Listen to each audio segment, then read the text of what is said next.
اللهم اجعل في قلبي نورا۔ سامعین سے گزارش کی جاتی ہے کہ ہمارے دونوں چینلز کے پلیٹ فارم سے جتنی بھی آڈیو بکس کی ریکارڈنگ کمپلیٹ ہو چکی ہے اسے خود بھی سنیں اور زیادہ سے زیادہ شیئر کرنے کی کوشش کریں، اور ہمارے سوشل میڈیا پلیٹ فارم کے لنکس ڈسکرپشن میں دیے گئے ہیں۔ ہمیں سبسکرائب اور فالو ضرور کریں تاکہ آپ کو ضروری اپڈیٹس ملتے رہیں، اور ہماری ٹیم کی فنانشیل سپورٹ کے لیے پیٹریون کی لنک ضرور چیک کریں۔ جزاک اللہ۔ بسم اللہ الرحمن الرحیم۔ احمد شاہ ابدالی۔ تاریخ کے جھروکے سے ایک نڈر، بے باک اور دلیر کی دلیرانہ بہادری اور حملوں کے حالات و واقعات۔ ایپیسوڈ 29۔ زین خان اپنے لشکر کے ساتھ سکھوں کے بائیں پہلو کے ساتھ ہوتا ہوا ان کے قریب جا چکا تھا اور ان پر ایک زوردار حملہ کر دیا تھا، لیکن اس کے اس حملے کا خونخوار طریقے سے کوئی اثر نہ ہوا۔ دوسری طرف دائیں پہلو کے ساتھ ساتھ آگے بڑھتا ہوا شاہ پسند بھی سکھوں کے سامنے آیا، اور سکھوں کے دائیں پہلو کے اگلے حصے پر وہ موجوں کے بھور، فسوں بار امنگ، تاریک رات میں ستاروں کے نزول کی طرح اور اندھیروں کے تلاطم میں انہونی بلاؤں کے ہجوم کی طرح حملہ آور ہوا تھا۔ سکھ بھی بڑے تیز، بڑے جنگجو اور جنگ کا وسیع تجربہ رکھنے والے تھے۔ وہ جانتے تھے کہ اگر انہوں نے شاہ پسند سے ٹکراتے ہوئے اپنی پوری قوت صرف کرنے کی کوشش کی تو دائیں بائیں پہلو سے ان پر شاہ ولی خان اور جہان خان پہلے ہی ضرب لگا چکے ہیں، تو سامنے کی طرف سے شاہ پسند انہیں چکی کے پاٹوں کی طرح پیس کر رکھ دے گا۔ لہٰذا سکھوں نے شاہ پسند سے بچاؤ اور گریز کرتے ہوئے اپنی ساری توجہ، اپنی ساری قوت کو زین خان اور اس کے لشکریوں پر صرف کر دی تھی۔ جس وقت عبداللہ سکھوں پر پیچھ کھاتے دھوئیں کے ناگوں، موت کے شعلوں کے پیرہن اور چڑھتے دریا کی خونی موجوں کی طرح حملہ آور ہو رہا تھا، اس وقت سکھ کمال جرأت مندی کا مظاہرہ کرتے ہوئے سنگین حصار کی صورت اختیار کر گئے تھے۔ انہوں نے شاہ پسند کو اپنا حصار توڑنے کی اجازت نہ دی تاکہ حصار کے اندر ان کی عورتیں اور بچے کہیں غیر محفوظ نہ ہو کر رہ جائیں۔ پھر شاہ پسند کو نظر انداز کرتے ہوئے سکھ زین خان اور اس کے لشکریوں کے لیے ظلمتوں کے بسیط طوفانوں، شعلہ فشاں، برق سامان مرگ، سائقہ بدوش شدتوں کی طرح حملہ آور ہونے لگے تھے۔ وہ قرن اور نرسنگ کی مہیب آوازوں میں اپنی نقد جان فروشی کا مظاہرہ کرتے ہوئے زین خان کے لشکر پر ٹوٹ پڑے تھے۔ میدان جنگ زمین کے چیتھڑے اڑاتے، آسمان کے بدن پر خنجر چلاتے طوفانوں کی صورت اختیار کر گیا تھا، اور آسمان کے بدن پر خنجر چلاتے طوفانوں کی صورت اختیار کر گیا تھا۔ جنگ میں کام آنے والے اور مرنے والوں کی تلواریں، ڈھالیں، نیزے اور برچھے میدان جنگ میں جگہ جگہ بکھرنے لگے تھے۔ سکھوں نے اب اپنی پوری توجہ زین خان کے لشکر پر مبذول کر دی تھی۔ شاید وہ چاہتے تھے کہ زین خان کو اپنی راہ سے ہٹا کر وہ اپنا راستہ صاف کرتے ہوئے ایک طرف نکل بھاگنے میں کامیاب ہو جائیں، لہٰذا وہ زین خان کے لشکر پر کچھ اس مہارت سے حملہ آور ہوئے کہ لمحوں کے اندر انہوں نے زین خان کے لشکر کی حالت ماتم سرائے اور طوفان زدہ مچھلیوں کی سراسیمگی جیسی کر کے رکھ دی تھی۔ جس وقت سکھ عبداللہ اور اس کے لشکریوں کو نظر انداز کرتے ہوئے اپنی پوری طاقت اور قوت کے ساتھ زین خان اور اس کے لشکر پر حملہ آور ہوئے تھے، اس وقت پشت کی طرف سے عبداللہ حملہ آور ہوا تھا اور انہیں ناقابل تلافی جانی نقصان پہنچایا تھا۔ لیکن اس وقت سکھ زین خان اور اس کے لشکریوں کے ساتھ حیات و موت کی کشمکش کا کھیل کھیلتے ہوئے بڑی آسانی کے ساتھ زین خان کے لشکر کو ایک طرف ہٹاتے ہوئے نکل گئے، جیسے ریت سے پانی نکلتا ہی، اور جیسے صحرا کی سختیوں کا بہاؤ، جیسے طوفان و سیلاب کا آہنگ۔ اور جس طرح سکھ زین خان کو پیچھے ہٹاتے ہوئے اپنی راہ بناتے ہوئے بائیں پہلو کی طرف چلے گئے تھے، زین خان اپنے لشکر کے ساتھ پیچھے ہٹنے پر مجبور ہو گیا تھا۔ اس وقت سکھوں نے کچھ اس طرح ٹوٹ کر اور اپنی جان ہتھیلی پر رکھ کر زین خان پر حملہ کیا تھا کہ زین خان ان کے دباؤ اور ان کی قوت ٹکراؤ کو برداشت نہ کر سکا، اور اپنے بچاؤ کی خاطر اسے پیچھے ہٹنا ہی پڑا تھا۔ اب سکھ اپنے آپ کو بچا کر اور زین خان کے لشکر کو پیچھے ہٹاتے ہوئے دائیں طرف جانے میں کامیاب ہو گئے تھے، تاہم شاہ ولی خان، جہان خان اور عبداللہ ان پر ضرب لگاتے ہوئے ان کا تعاقب کر رہے تھے، جبکہ ان کی دیکھا دیکھی زین خان نے بھی ہمت بڑھائی اور وہ بھی آگے بڑھ کر سکھوں کے پہلوؤں پر ضرب لگانے لگا تھا۔ ان سارے حملوں کی پرواہ کیے بغیر سردار جسا سنگھ اور چرٹ سنگھ برابر اپنے قافلے والوں کی ہمت بڑھا رہے تھے اور اپنا آپ بچاتے ہوئے آگے بڑھ رہے تھے۔ اپنے بچے اور عورتوں کو انہوں نے ویسے ہی ایک سنگین حصار کے اندر گھیرا ہوا تھا اور حملہ آوروں کو وہ ان تک نہ پہنچنے دے رہے تھے۔ دونوں فریق اسی طرح لڑتے ہوئے ضلع گوہل آن پہنچے تھے۔ سکھوں کو یہاں بھی پناہ نہ ملی تھی اور شہر کے لوگوں نے سکھوں کو اس لیے پناہ نہ دی کہ اگر انہوں نے انہیں پناہ دی تو ہر صورت میں انہیں احمد شاہ ابدالی کے انتقام کا نشانہ بننا پڑے گا، لہٰذا انہوں نے دروازے بند کر لیے اور سکھوں کو پناہ دینے سے انکار کر دیا۔ یہاں سے روانہ ہو کر سکھوں کا وہ قافلہ نما لشکر سہپہر کے قریب سبھی نام کے ایک دیہات کے قریب سے گزرا۔ سکھ چاہتے تھے کہ اس گاؤں میں گھس کر مورچے سنبھالیں اور تعاقب کرنے والی احمد شاہ ابدالی کے لشکر کا ڈٹ کر مقابلہ کریں، لیکن یہ گاؤں مالیار کوٹلا کے افغانوں کی ملکیت تھا، جن کے ساتھ جنگجو رانگڑ بھی قیام کیے ہوئے تھے۔ رانگڑوں نے پوری طرح افغانوں کا ساتھ دیا اور افغانوں کی ہدایت پر سکھوں کو گھیر لیا گیا اور ان کی خوب لوٹ مار اور قتل عام شروع کر دیا گیا۔ رانگڑ ڈھول پیٹتے ہوئے باہر نکلے اور سکھوں کے لشکر کے ایک پہلو پر ٹوٹ پڑے تھے۔ یہ صورتحال دیکھتے ہوئے سکھوں کے سردار جسا سنگھ اور چرٹ سنگھ نے رانگڑوں پر ایک ناقابل تلافی ضرب لگائی، جسے رانگڑ برداشت نہ کر سکے اور بھاگ کر اپنے گاؤں میں داخل ہو گئے۔ اس کشمکش میں شاہ ولی خان، جہان خان اور عبداللہ نے سکھوں کے لشکر پر اس قدر زوردار ضربیں لگائی تھیں کہ ان کی صفوں میں کئی شگاف پڑ گئے اور احمد شاہ ابدالی کے لشکری اور سکھوں نے بڑی بہادری، جوان مردی اور دلیری سے احمد شاہ ابدالی کے لشکریوں اور مشتعل رانگڑ دیہاتیوں کا مقابلہ کیا تھا۔ اس گاؤں سے مایوس ہونے کے بعد سکھ لشکر پھر آگے بڑھا۔ بانسی نام کے ایک گاؤں کے پاس پانی کا ایک تالاب تھا۔ سکھ اور احمد شاہ ابدالی کے لشکر لڑتے ہوئے سخت پیاس محسوس کر رہے تھے، لہٰذا جنگ ترک کر کے دونوں لشکر پانی پر ٹوٹ پڑے۔ اس طرح جنگ کچھ دیر کے لیے ملتوی ہو گئی۔ اس کے بعد جب سکھوں نے پھر پیش قدمی شروع کی تو جنگ کا ایک بار پھر آغاز ہو گیا، مگر اس میں کوئی شدت پیدا نہ ہو سکی، اس لیے کہ سکھ لشکر کے برنالہ تک پہنچتے پہنچتے شام ہو چکی تھی۔ پیچھے سے گو احمد شاہ ابدالی بھی اپنے لشکر کے ساتھ پہنچ کر سکھوں پر ضربے لگانے لگا تھا، لیکن یہاں احمد شاہ ابدالی نے اپنے لشکر کو رک جانے کا حکم دے دیا۔ ایک تو اس کی فوج بری طرح تھک چکی تھی اور دشمن کا مزید تعاقب ناممکن تھا، دوسرے احمد شاہ ابدالی کے سپاہیوں نے 36 گھنٹے لگاتار سکھوں کا تعاقب کرتے ہوئے قریباً 150 میل کا سفر طے کیا تھا، اور سکھوں جیسے سخت جان دشمن کے لیے مسلسل کئی گھنٹے جنگ جاری رکھی تھی۔ اس جنگ کے دوران عبداللہ، شاہ ولی خان اور جہان خان نے تقریباً 10,000 سکھوں کو تحت طائف کیا تھا۔ احمد شاہ ابدالی کا لشکر سکھوں پر ضرب لگاتے ہوئے ایک خشک و ریتیلے ریگستان پر پہنچ گیا۔ احمد شاہ ابدالی کا لشکر سکھوں کا تعاقب کرتے ہوئے ایک خشک اور ریتیلے ریگستان پر پہنچ گیا۔ احمد شاہ ابدالی نے تعاقب ختم کر دیا تھا، اس لیے کہ اسے ڈر تھا کہ کہیں سکھ تازہ دم کمک لے کر اس کے لشکریوں پر نہ ٹوٹ پڑیں، لہٰذا وہ کوئی غیر ضروری خطرہ مول لینے کے لیے تیار نہیں تھا۔ ایک دن میں 10,000 جانوں کا نقصان سکھوں کے لیے ایک عظیم سانحہ رکھتا تھا، اس لیے اس لڑائی کو سکھوں نے وڈا گھالوا یعنی عظیم قتل عام کا نام دیا۔ سکھوں کا لشکر نامعلوم منزل کی طرف بچ کر نکل گیا تھا۔ احمد شاہ ابدالی تعاقب کرتے ہوئے برنالہ شہر کی طرف آیا۔ برنالہ شہر اس وقت پٹیالہ کے سردار آلہ سنگھ کی سرکردگی میں شامل تھا۔ آلہ سنگھ نے اس وقت جبکہ احمد شاہ ابدالی برنالہ کی طرف بڑھ رہا تھا، اس کے ایک قلعے میں قیام کر رکھا تھا۔ جب اسے احمد شاہ ابدالی کے اپنے لشکر کی طرف پیش قدمی کرنے کا علم ہوا تو وہ بڑی برق رفتاری کے ساتھ اپنے چند دستوں کے ساتھ ہوائی گڑھ کے قلعے سے نکلا اور احمد شاہ ابدالی کی طرف بڑھا۔ احمد شاہ ابدالی کی خدمت میں حاضر ہو کر آلہ سنگھ نے 6,25,000 روپے کی نقد رقم پیش کی۔ اس میں سے 1,25,000 روپے محض اس مقصد کے لیے آلہ سنگھ نے پیش کیا تھا کہ اسے سر اور داڑھی کے بالوں سمیت اپنے حضور میں آنے کی اجازت دے دے۔ احمد شاہ ابدالی نے آلہ سنگھ کو ملاقات کا شرف بخشا۔ آلہ سنگھ نے احمد شاہ ابدالی سے یہ وعدہ بھی کیا تھا کہ وہ آئندہ مالیانے کا ایک حصہ احمد شاہ ابدالی کو باقاعدگی سے ادا کرتا رہے گا۔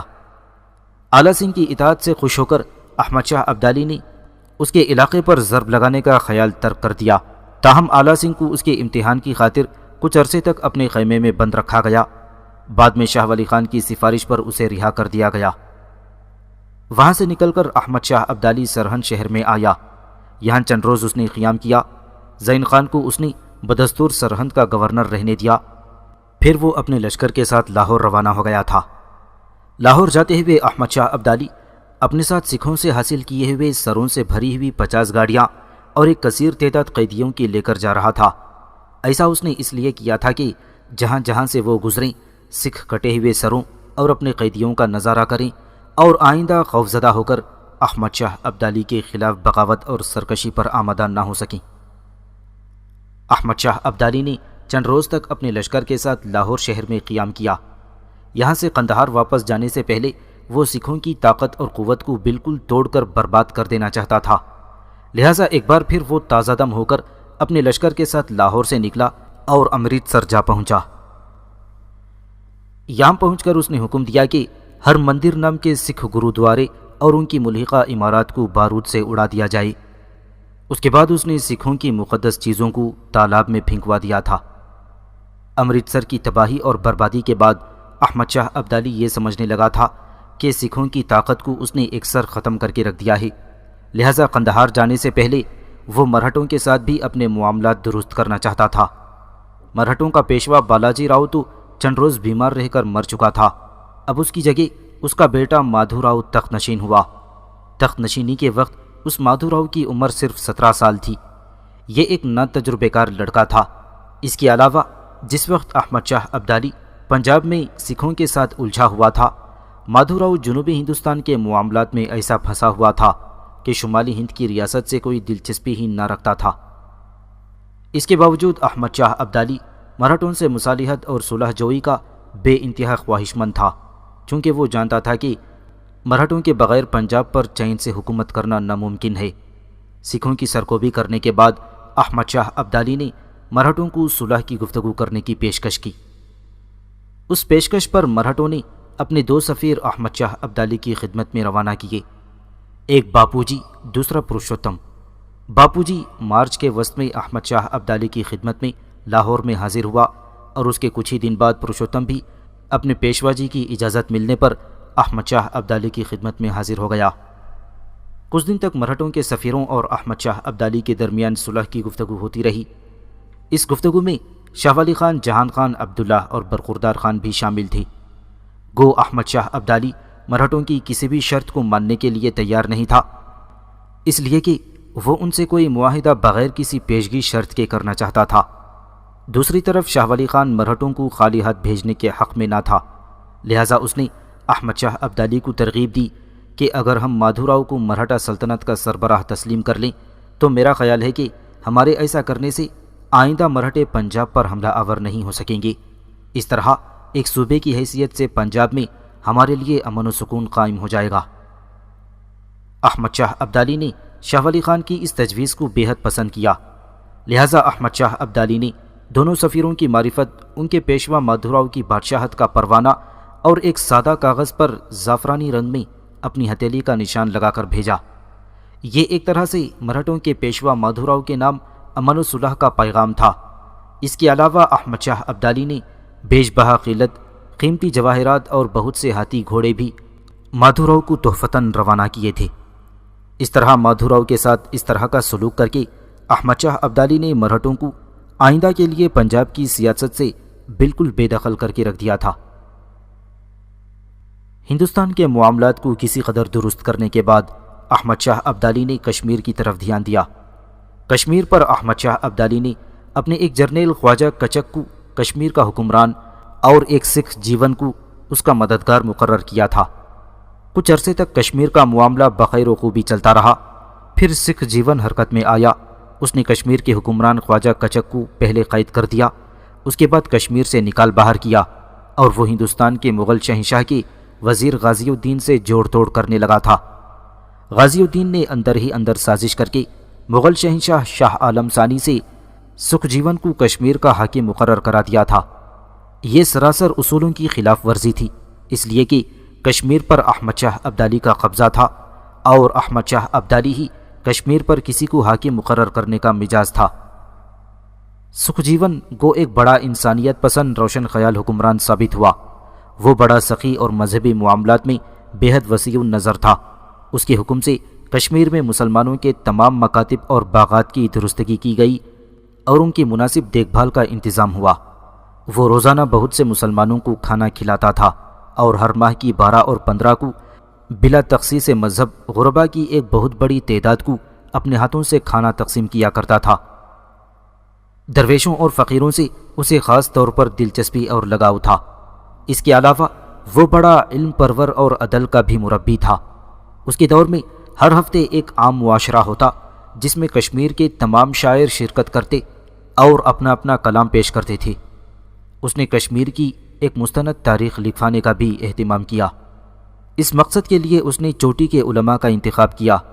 ان میں سے ہر ایک کی مدد کے لیے 10 ممتاز علماء مامور ہوئے۔ اس طرح سکھ جیون نے کشمیر کی بہتری کے لیے اور بھی بہت سے کام سر انجام دیے تھے، لیکن احمد شاہ ابدالی سکھ جیون کو کسی بھی صورت برداشت کرنے کے لیے تیار نہیں تھا۔ اول یہ کہ اس نے احمد شاہ ابدالی کے کشمیر کے والی خواجہ کچک کو مار بھگایا تھا۔ دوم یہ کہ کشمیر چونکہ احمد شاہ ابدالی کی سلطنت میں شامل تھا، اس کے باوجود سکھ جیون نے احمد شاہ ابدالی کو نظر انداز کر کے مغل حکومت سے ساز باز کر کے اپنے لیے کشمیر کی امارت حاصل کر لی تھی۔ سکھ جیون کے یہ دونوں ہی کام احمد شاہ ابدالی کو ایک نظر نہ بھائی تھے۔ سکھ جیون سے نمٹنے کے لیے احمد شاہ ابدالی نے سب سے پہلا کام یہ کیا تھا کہ اس نے ایک دستہ اپنے جرنیل نور الدین برمزئی کی کمانداری میں تیار کیا، جسے کشمیر پر حملہ آور ہو کر سکھ جیون کو مار بھگانا تھا۔ کشمیر پر حملہ آور ہونے والے نور الدین برمزئی کے لشکر کو فتح مند کرنے کے لیے احمد شاہ ابدالی نے دوسرا کام یہ کیا تھا کہ اس نے جموں کے راجہ رنجیت دیو کو فوراً حکم دیا کہ وہ لاہور میں اس کی خدمت میں پیش ہو جائے۔ رنجیت دیو کو جو ہی احمد شاہ ابدالی کا پیغام ملا، وہ اپنے بیٹوں کے ساتھ احمد شاہ ابدالی کی خدمت میں حاضر ہوا۔ احمد شاہ ابدالی نے جموں کے راجہ رنجیت دیو کو حکم دیا کہ وہ کشمیر پر حملہ آور ہونے میں اس کے جرنیل نور الدین برمزئی کی نہ صرف مدد کرے بلکہ رہنمائی کا سامان بھی فراہم کرے۔ احمد شاہ ابدالی کے حکم کا اتباع کرتے ہوئے جموں کے راجہ رنجیت دیو نے اپنے بیٹے برج راج دیو کو نور الدین برمزئی کے ہمراہ کر دیا تاکہ وہ کشمیر پر حملہ آور ہونے میں نور الدین کی مدد کرے۔ نور الدین جموں کے راجہ رنجیت دیو کے بیٹے برج راج دیو کی رہبری میں جب کشمیر پر حملہ آور ہوا تو سکھ جیون حملہ آوروں کا مقابلہ کرنے کے لیے پہلے سے تیار تھا۔ اس نے تمام پہاڑی دروں پر دفاع کے استحکامات کر لیے تھے، لیکن اس کے باوجود نور الدین برمزئی اس زوردار طریقے سے حملہ آور ہوا کہ ان دروں کے ذریعے وہ کشمیر میں گھسنے میں کامیاب ہو گیا۔ ویسوس چیرا کے مقام پر سکھ جیون اور نور الدین برمزئی کے درمیان گھمسان کا رن پڑا۔ سکھ جیون کے لشکر کی کمانداری اس کا ایک رشتہ دار کر رہا تھا، جو زیادہ دیر تک نور الدین برمزئی کا مقابلہ نہ کر سکا اور میدان چھوڑ کر بھاگ نکلا۔ یہ صورتحال دیکھ کر سکھ جیون بھی فرار ہو گیا، لیکن راستے میں اسے ایک شخص نے پکڑ لیا اور نور الدین کے حوالے کر دیا۔ نور الدین نے سکھ جیون کی آنکھیں نکلوا کر اسے احمد شاہ ابدالی کے پاس لاہور بھجوا دیا اور احمد شاہ ابدالی نے سکھ جیون کی گردن کاٹ کر رکھ دی۔ کشمیر فتح کرنے کے صلے میں احمد شاہ ابدالی نے نور الدین برمزئی کو کشمیر کا حاکم مقرر کر دیا، جبکہ جموں کے راجہ رنجیت دیو کو کشمیر فتح کرنے میں نور الدین برمزئی کے رہنمائی کرنے کے صلے میں کشمیر سے اسے سالانہ 8000 بوری چاول ملنے کا حکم احمد شاہ ابدالی نے جاری کر دیا تھا۔ سکھوں کے گزشتہ قتل عام سے سکھوں کے حوصلے پست نہ ہوئے تھے۔ 3 ماہ نہ گزرنے پائے تھے اور احمد شاہ ابدالی نے بھی لاہور میں ابھی قیام کیے ہوئے تھا کہ انہوں نے ایک بہت بڑا لشکر تیار کر لیا اور زین خان کے خلاف سرکشی کرنے کے لیے انہوں نے سرہند کا رخ کیا۔ زین خان اپنے لشکر کے ساتھ مقابلے کے لیے نکلا، لیکن سکھوں نے اسے بدترین شکست دی، لہٰذا زین خان بھاگ کر سرہند کے قلعے میں محصور ہو گیا تھا۔ اب زین خان کی شکست سے سکھ شیر ہو کر ہر طرف نکل گئے تھے اور ہر سمت انہوں نے سرکشی شروع کر دی۔ سردار جسا سنگھ اور ایک دوسرے سکھ سردار تارا سنگھ نے جلندر دو آپ کو تاراج کر دیا اور سردار چرٹ سنگھ نے بھنگی سنگھ سردار کو ساتھ ملا کر لاہور کے شمال اور شمال مغرب میں تباہی مچانی شروع کر دی۔ اس کے علاوہ ستمبر کے وسط میں سکھوں کا ایک جرار لشکر پانی پت کرنال کے نواح میں خیمزن ہوا، لیکن بیساکھی کا تہوار چونکہ نزدیک آ گیا تھا، لہٰذا کچھ مدت کے لیے سکھ لشکری اپنے اپنے گھروں کو لوٹ گئے اور اس کے بعد اکتوبر کے دوسرے ہفتے میں وہ امرتسر میں جمع ہوئے۔ اس وقت ان کے سوار اور پیادہ فوج کی تعداد 60,000 کے لگ بھگ تھی۔ اس قدر لشکر تیار کرنے کے بعد سکھوں نے تہیہ کر لیا کہ وہ احمد شاہ ابدالی سے اپنے گھالو گھارا یعنی عظیم قتل عام کا انتقام ضرور لے کر رہیں گے۔ ان کی سرکشی اور یلغار کی خبر پاتے ہی احمد شاہ ابدالی نے اپنے کچھ سفیر صلح کی گفت و شنید کے لیے سکھ سرداروں کی طرف روانہ کیے تاکہ خون خرابے کی نوبت نہ آ سکے، لیکن سکھوں نے احمد شاہ ابدالی کے سفیروں سے کوئی بات تک نہ کی، بلکہ انہیں لوٹ کر اپنے لشکر سے بھاگ جانے پر مجبور کر دیا۔ صلح کی تمام کوششوں کو رائیگان جاتے دیکھ کر احمد شاہ ابدالی اکتوبر کے مہینے میں دیوالی سے ایک دن پہلے لاہور سے کوچ کر کے امرتسر پہنچا۔ اگلے روز صبح سکھوں کا لشکر صف آرا ہو کر احمد شاہ ابدالی پر حملہ آور ہوا۔ صبح سے لے کر شام تک خون ریز جنگ ہوتی رہی اور رات کی تاریکی پڑنے پر بلا کسی فیصلے کے جنگ ختم ہو گئی۔ سکھوں نے اگرچہ اس جنگ میں بہترین شجاعت اور عزم کا اظہار کیا تھا اور خود احمد شاہ ابدالی بھی ان کی شجاعت اور دلیری سے متاثر ہوا تھا، لیکن سکھوں کو یقین تھا کہ امرتسر میں بھی انہیں احمد شاہ ابدالی کے ہاتھوں بدترین شکست ہوگی، لہٰذا کچھ سکھ راتوں رات ہی پناہ لینے کی خاطر لاکھی کے جنگل کی طرف چلے گئے تھے۔ احمد شاہ ابدالی بھی اپنی لشکری قوت میں مزید اضافہ کرنے کے لیے امرتسر سے لاہور واپس چلا آیا۔ احمد شاہ ابدالی کے امرتسر سے لاہور چلے آنے کے بعد لاکھی جنگل کی طرف بھاگنے والے سکھ پھر امرتسر میں آ جمع ہوئے تھے۔ اتنی دیر تک احمد شاہ ابدالی بھی اپنے لشکر کی تعداد بڑھانے اور رسد کا وافر سامان مہیا کرنے کے بعد ایک بار پھر اپنے لشکر کو لے کر امرتسر کی طرف بڑھا۔ سکھوں کو جب احمد شاہ ابدالی کے امرتسر کی طرف آنے کی خبریں ملیں تو وہ ایک بار پھر لاکھی کے جنگل میں جا کر روپوش ہو گئے۔ احمد شاہ ابدالی نے لاکھی کے جنگل تک ان کا تعاقب کیا اور اس تعاقب میں جب احمد شاہ ابدالی ماجھا کے علاقے میں شکار کھیل رہا تھا تو سکھوں نے اس پر حملہ کر دیا، لیکن ان کا مقابلہ کرنے کے لیے احمد شاہ ابدالی کا لشکر تیار تھا۔ ماجھا کے علاقے میں سکھوں اور احمد شاہ ابدالی کے درمیان ایک ہولناک اور خون ریز جنگ ہوئی جس میں سکھوں کو شکست ہوئی اور وہ پھر لاکھی کے جنگل کی طرف بھاگ گئے تھے۔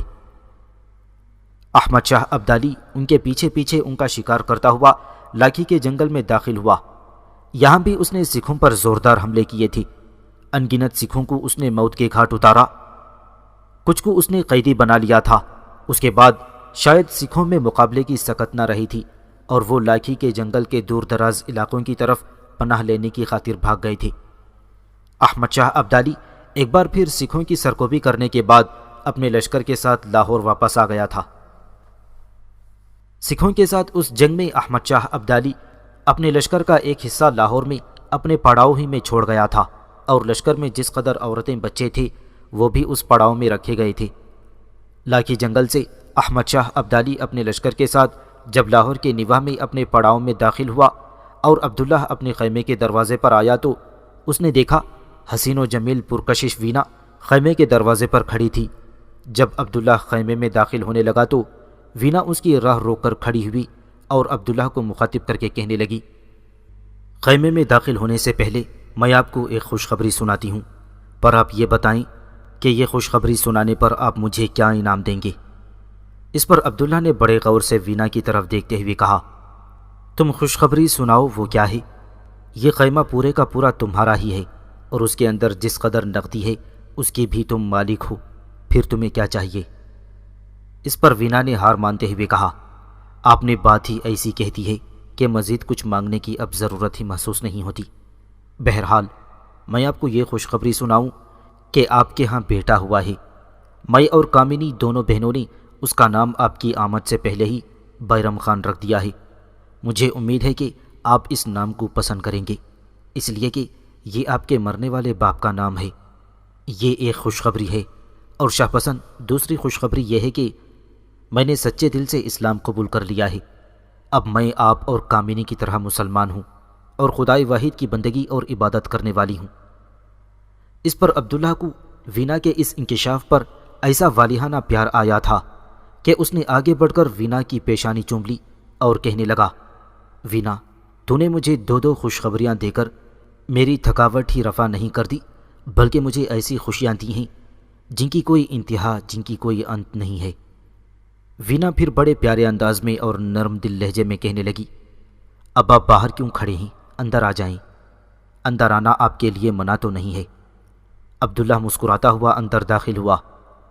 اندر خیمے کے ایک کونے میں قالین کے اوپر 2-3 توشک نیچے اور اوپر بچھائے گئے تھے اور ان کے اوپر کامنی لیٹی ہوئی تھی۔ اس کے سامنے اس کا بچہ تھا۔ ان کے قریب ہی عبداللہ کے چچا زاد بھائی قاسم کی بیوی ارزون بھی بیٹھی ہوئی تھی۔ عبداللہ جو ہی اس طرف آیا، ارزون اپنی جگہ سے اٹھ کھڑی ہوئی اور عبداللہ کی طرف دیکھتے ہوئے کہنے لگی، عبداللہ میرے بھائی، میں آپ کو بیٹے کی پیدائش پر مبارکباد دیتی ہوں۔ عبداللہ جواب میں کچھ کہنے ہی والا تھا کہ خیمے میں اس کا چچا زاد بھائی قاسم اپنے بیٹے کی انگلی پکڑے ہوئے داخل ہوا۔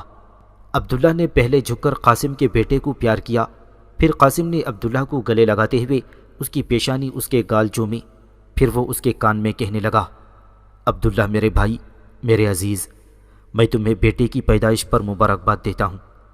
بیٹے کا نام تمہاری غیر موجودگی میں ہی بیرم خان رکھ دیا گیا ہے۔ میرے خیال میں تمہیں اس پر کوئی اعتراض نہیں ہوگا۔ اس پر عبداللہ اپنے سامنے لیٹی ہوئی کامنی کی آنکھوں میں آنکھیں ڈالتے ہوئے کہنے لگا، اس سے بہتر، اس سے اچھا نام میرے لیے کیا ہو سکتا ہے؟ مجھے فخر ہے کہ میرے بیٹے کا نام بیرم خان رکھا گیا ہے۔ عبداللہ جب خاموش ہوا تو ہاتھ کے اشارے سے کامنی نے وینا کو پاس بلوایا۔ وینا جب اس کے پاس جا کر بیٹھ گئی اور اپنا کان کامنی کے منہ کے پاس لے گئی، کامنی بڑی رازداری میں وینا کو مخاطب کر کے کہنے لگی، دیکھ وینا، پہلے شاہ پسند کے غسل کا بندوبست کرو، ان کا لباس تبدیل کراؤ اور انہیں کھانا دو، پھر انہیں ساتھ لے کر میرے پاس آ کر بیٹھو۔ وینا بلا جھجک آگے بڑھی اور عبداللہ کا بازو پکڑتے ہوئے کہا، آپ میرے ساتھ آئیے، پہلے غسل کیجئے، لباس تبدیل کیجئے، پھر میں آپ کو کھانا دیتی ہوں۔ عبداللہ چپ چاپ وینا کے ساتھ ہو لیا تھا۔ پہلے اس نے غسل کیا، وینا نے اس کا لباس تبدیل کرایا، اس کے بعد اسے کھانا دیا، پھر وہ سب کامنی کے ساتھ بیٹھ کر خوشی خوشی آپس میں باتیں کرنے لگے تھے۔ عین اس موقع پر درویش عبید اللہ خیمے میں داخل ہوا۔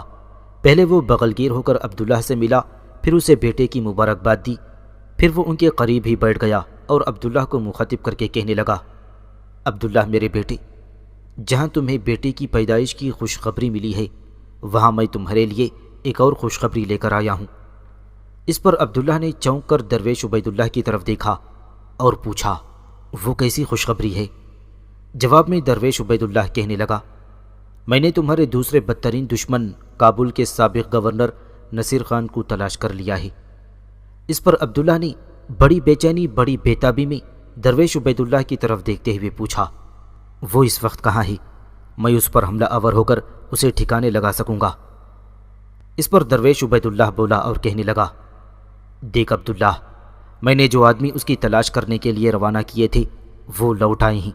ان کا کہنا ہے کہ گجرات شہر کے کابلی گیٹ سے جب اندر داخل ہوں تو سامنے ایک اونچی اور کافی بلند سطح مرتضی آتی ہے۔ پرانے لوگوں کا کہنا ہے کہ یہاں کبھی کوئی قدیم شہر تباہ و برباد ہوا تھا۔ جہاں پر یہ اونچائی شروع ہوتی ہے اس سے کچھ آگے اونچائی پر جائیں تو دائیں ہاتھ پر ایک قلعہ نما مکان آتا ہے۔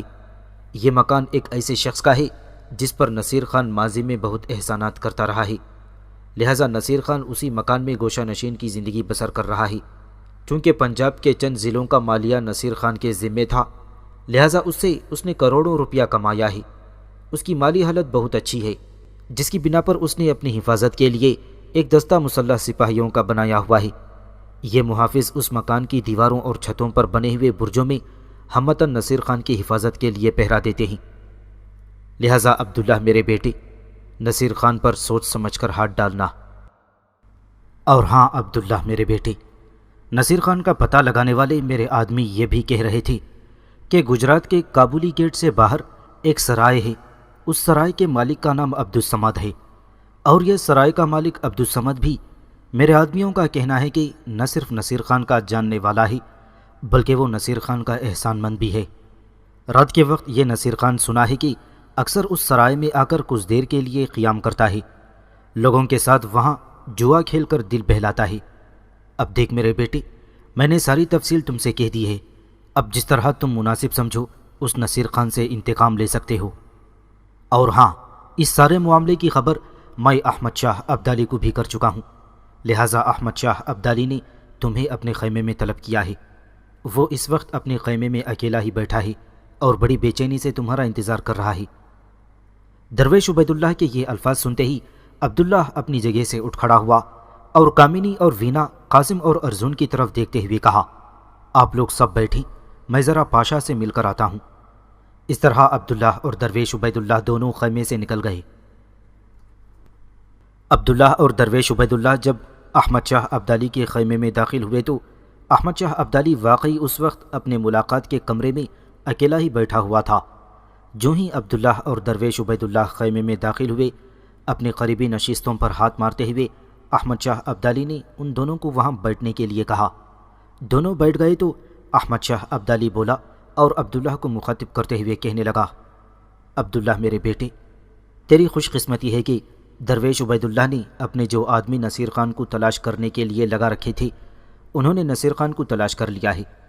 درویش عبید اللہ نے تمہیں بتا دیا ہوگا کہ نصیر خان ان دنوں گجرات کے شہر کابلی گیٹ کے اندر ایک قلعہ نما مکان میں قیام کیے ہوئے ہے۔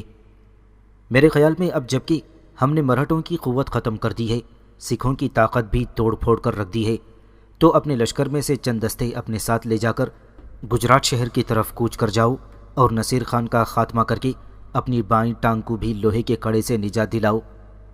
یہاں تک کہنے کے بعد احمد شاہ ابدالی تھوڑی دیر کے لیے رکا، پھر وہ اپنا سلسلہ کلام جاری رکھتے ہوئے کہہ رہا تھا، دیکھ شاہ پسند بیٹے، اس بار یہ ضد نہ کرنا کہ نصیر خان کا خاتمہ کرنے کے لیے تم اکیلے ہی جاؤ گی، کہ جس طرح تم ہرات کے سابق حکمران امیر خان کا خاتمہ کرنے کے لیے چلے گئے تھے۔ دیکھ بیٹے، نصیر خان نے اپنی حفاظت کے لیے مسلح دستے رکھے ہوئے ہیں جو ہر وقت اس کی حفاظت کرتے رہتے ہیں، لہٰذا اس سے انتقام لینے کے لیے تمہارا اکیلے جانا حماقت پر مبنی ہوگا۔ اس پر عبداللہ بولا اور کہنے لگا، پاشا، میں آپ کے مشورے، آپ کی ہمدردی کا بے حد ممنون ہوں، آپ بے فکر رہیں، میں اپنے لشکر سے چند دستے اپنے ساتھ لے کر جاؤں گا، اور اگر نصیر خان نے میرا مقابلہ کرنے کی کوشش کی تو میں اسے اس طرح ماروں گا کہ جس طرح بھیڑیے لومڑیوں کو گھیر کر ان کا شکار کرتے ہیں۔ اس پر احمد شاہ ابدالی نے خوشی کا اظہار کرتے ہوئے پوچھا، تم نصیر خان کا خاتمہ کرنے کے لیے گجرات شہر کی طرف کب تک روانہ ہوگی؟ اس پر عبداللہ کہنے لگا، آج رات میں اپنے خیمے میں آرام کروں گا۔ اس پر احمد شاہ ابدالی فوراً اس کی بات کاٹتے ہوئے کہنے لگا، ہاں عبداللہ میرے بیٹے، مجھے تو خیال ہی نہ رہا کہ تمہیں خداوند قدوس نے ایک فرزند دیا ہے۔ میں تمہیں بیٹے کی پیدائش پر مبارکباد دیتا ہوں، میری طرف سے میری بیٹی کامنی کو بھی مبارکباد کہنا۔ اور ہاں، تم کہہ رہے تھے کہ آج رات تم خیمے میں آرام کرو گی۔ اس پر عبداللہ بولا اور کہنے لگا، آج کی شب میں اپنے بیٹے اور کامنی کے ساتھ گزاروں گا، اور اگلے روز میں صبح سویرے اپنے چند دستوں کو لے کر گجرات شہر کی طرف کوچ کر جاؤں گا۔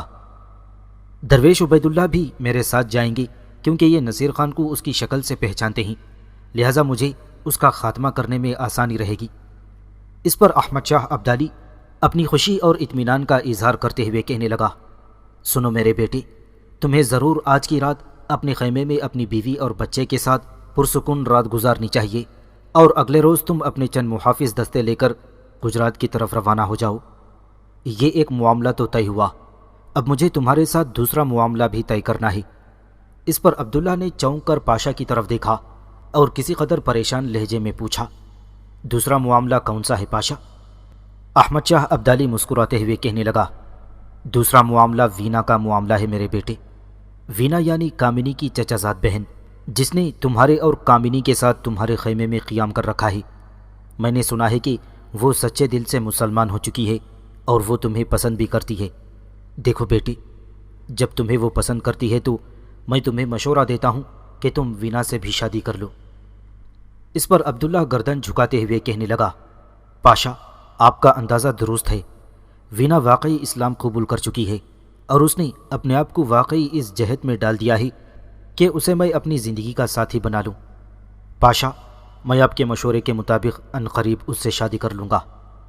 عبداللہ کا یہ جواب سن کر احمد شاہ ابدالی اور درویش عبید اللہ دونوں کے چہروں پر بے پایاں مسکراہٹ پھیل گئی تھی۔ پھر احمد شاہ ابدالی فیصلہ کن لہجے میں بولا اور کہنے لگا، بیٹے، بس میں انہی موضوعات پر تمہارے ساتھ مکمل گفتگو کرنا چاہتا تھا، اب تم جاؤ اپنے خیمے میں جا کر آرام کرو۔ اس کے ساتھ ہی عبداللہ اور درویش عبید اللہ بھی احمد شاہ ابدالی کے خیمے سے نکل گئے تھے۔ عبداللہ اور درویش عبید اللہ دونوں ایک ساتھ خیمے میں داخل ہوئے قاسم اور ارزون ان کا بیٹا اور وینا اسی طرح کامنی کے ارد گرد بیٹھے گفتگو کرتے ہوئے اس کا دل بہلا رہے تھے۔ عبداللہ بھی ان کے پاس جا کر بیٹھ گیا، جبکہ درویش عبید اللہ نے وینا کو مخاطب کرتے ہوئے کہا، وینا میری بیٹی، میری بچی، کھانے کو کچھ مل سکتا ہے؟ بھوک لگی ہے۔ اس پر وینا نے بڑی نرمی سے کہا، عم عبید اللہ، آپ اس قدر انکساری اور عاجزی سے کیوں گفتگو کرتے ہیں؟ آپ میرے ساتھ آئیں، میں آپ کو کھانا دیتی ہوں۔ درویش عبید اللہ چپ چاپ وینا کے ساتھ ہو لیا۔ خیمے کے ایک کونے میں لے جا کر وینا نے عبید اللہ کے سامنے کھانا رکھ دیا۔ جب وہ وہاں سے ہٹنے لگی تو درویش عبید اللہ نے ہاتھ کے اشارے سے اسے اپنے سامنے بیٹھنے کو کہا۔ جب وینا بیٹھ گئی تو درویش عبید اللہ نے بڑی رازداری سے کہا، وینا میری بیٹی، میں تیرے لیے ایک خوشخبری رکھتا ہوں۔ وینا نے کسی قدر حیرت سے درویش عبید اللہ کی طرف دیکھتے ہوئے پوچھا، عم عبید اللہ، کیا میرے لیے بھی کوئی خوشخبری ہو سکتی ہے؟ درویش عبید اللہ اپنے منہ میں ہلکا سا نوالا ڈالتے ہوئے کہنے لگا، کیوں نہیں، تیرے لیے تو بے شمار خوشیاں منتظر ہیں۔ دیکھ بیٹی، عنقریب عبداللہ تیرے ساتھ شادی کرنے والا ہے۔ جہاں تو اس سے محبت کرتی ہے اور اسے چاہتی ہے، وہاں وہ بھی اب تمہیں پسند کرنے لگا ہے۔ اس پر وینا کی حالت دیکھنے کے قابل تھی۔ کرنوں سے تراشا اس کا جسم خوابوں کے صنم کدے میں افکار کے پھول اور نگہتے احساس بن کر کانپ لرز اٹھا تھا۔ اس کی ماہ نیم شب آنکھوں میں اس سمے آبشاروں کی نغمگی ابھر رہی تھی۔ تھوڑی دیر تک وینا بڑے غور سے درویش عبید اللہ کی طرف دیکھتی رہی، پھر وہ چوڑیوں کی کھنک جیسی اپنی آواز میں درویش عبید اللہ کو مخاطب کرتے ہوئے کہنے لگی، عم عبید اللہ، آپ نے مجھے یہ خبر سنا کر میری زندگی کے کڑے وقت کی کٹھنائیوں میں حقیقت کی افشاں وقت کی راہوں میں میرے لیے خوش لمس نوید اور سوکھے سندر بن میں مشک و عنبر بھر دیے ہیں۔ عم عبید اللہ، یہ خبر سن کر کہ شاہ پسند مجھے چاہتے ہیں، مجھے اس قدر خوشیاں نصیب ہوئی ہیں کہ جتنی افراد کی خواہشیں قیصر کی پنکھڑیاں، کہ جتنی ہنسی کی مدھر تانیں۔ عم عبید اللہ، آپ نے مجھے نرم جھرنوں کی انگنت نغمگی میں ڈبو دیا ہے، اور یہ خبر سنا کر آپ نے میرے اوہام کی کشمکش کو ابقان کی جستجو میں تبدیل کر کے رکھ دیا ہے۔ اس خوشخبری کے لیے میں آپ کی تہہ دل سے مشکور ہوں۔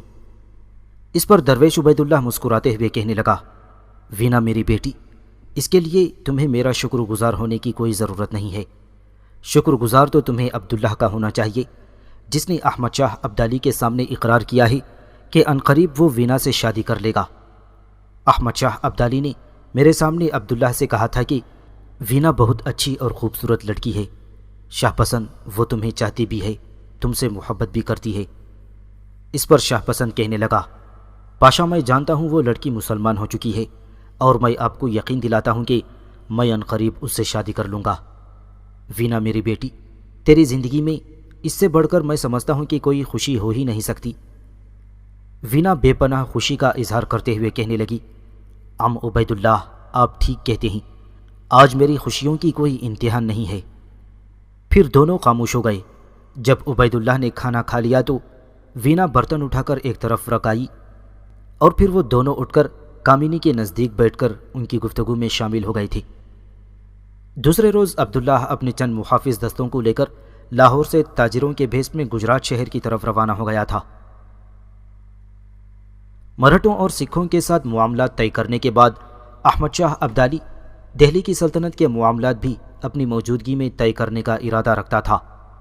اس مقصد کے لیے اس نے مغل شہنشاہ دہلی کے سپہ سالار نجیب الدولہ اور نئے شہنشاہ شاہ عالم ثانی کے نمائندوں کو لاہور طلب کیا تھا۔ احمد شاہ ابدالی کا پیغام ملتے ہی نجیب الدولہ فوراً لاہور پہنچا، جبکہ شاہ عالم ثانی کے 2 نمائندے بھی لاہور میں احمد شاہ ابدالی کی خدمت میں حاضر ہو گئے۔ احمد شاہ ابدالی کے ان لوگوں کے ساتھ مختصر سے مذاکرات ہوئے جن کے نتیجے میں احمد شاہ ابدالی نے شاہ عالم ثانی کو ہندوستان کے مغل شہنشاہ کی حیثیت سے برقرار رکھا۔ اس کے علاوہ اس نے یہ بھی منظور کر لیا کہ وہ ہندوستان میں والیان ریاست میں اپنا اثر و رسوخ استعمال کر کے انہیں شاہ عالم ثانی کی اطاعت کی ترغیب دے، لیکن وہ اس مقصد کے لیے کوئی فوجی مدد دینے پر تیار نہ تھا۔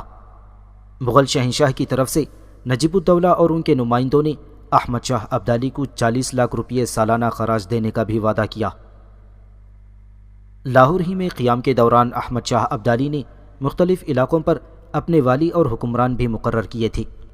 لاہور پر قابل عمل کو حاکم مقرر کیا گیا، سرحد پر زین خان بدستور حاکم رہا۔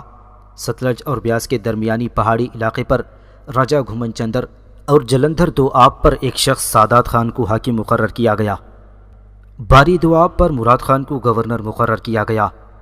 رچنا اور سندھ ساگر بشمول پشاور تک کے علاقے جہان خان کی زیر نگرانی رکھے گئے، جبکہ کشمیر پر پہلے ہی احمد شاہ ابدالی نے اپنے جرنیل نور الدین برمیزئی کو حاکم مقرر کیا تھا۔